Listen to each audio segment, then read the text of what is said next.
Yun. Kumain na po ba kayo? Paulit-ulit. Oo nga.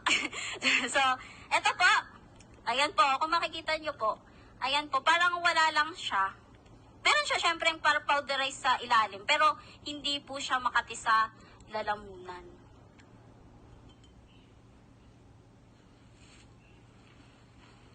So, are you ready? Are you ready for the future? So, ito po, ididikit. Para makita nyo lang din po yung energy na. Yan. O, di ba?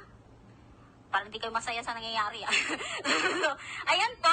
Ang ganda ng ating product kasi kaya niyang ibigay yung nutrients na kailangan ng katawan natin everyday. So, kaya kailangan everyday tayo umiinom ng barley grass kasi everyday din po tayong may mga activities.